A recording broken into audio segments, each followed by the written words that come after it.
They told me to tell you to get off, and that's what I'm telling you. You mean get off my own land? Now, don't go to blaming me. It ain't my fault. Whose fault is it? You know who owns the land, the Shawnee Land and Cattle Company. And who's the Shawnee Land and Cattle Company? It ain't nobody. It's a company. They got a president, ain't they?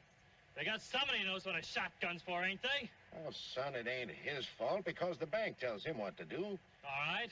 Where's the bank? Tulsa.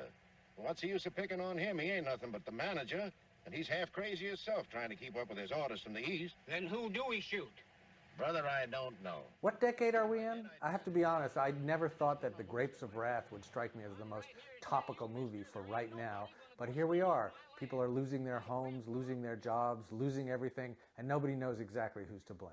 The Grapes of Wrath takes us down into the depths of the Dust Bowl, and it follows the Jodes, a family from Oklahoma who gets kicked off of their land and goes off to California in search of a brighter future.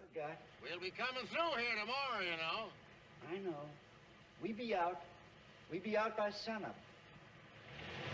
The central figure is Tom Joad, played by Henry Fonda, who returns home after a stretch in prison to find that his home is about to disappear.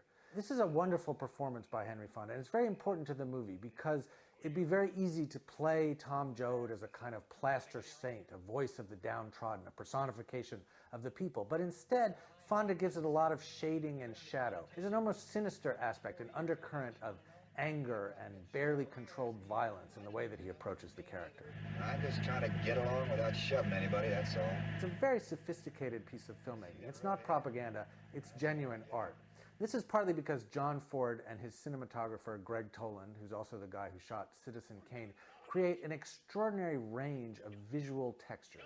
There are moments that look like documentary photographs from the 1930s, like the work of Walker Evans or Dorothea Lange. And there are other parts that seem like German expressionist dramas or even horror movies. There are crowd scenes, there are moments of low comedy and heartbreaking intimacy, but it's also an example of large-scale mainstream Hollywood filmmaking. It's from a big studio, it has a big star, it was made by a top director. And watching this movie now made me think, if the hard times are back, maybe it's time for Hollywood to stand up again for the downtrodden and the dispossessed. Wherever there's a fight so hungry people can eat, I'll be there. Wherever there's a cop beating up a guy, I'll be there. I'll be in the way guys yell when they're mad. I'll be in the way kids laugh when they're hungry and they know supper's ready. And when the people are eating the stuff they raise and living in the houses they build, I'll be there too.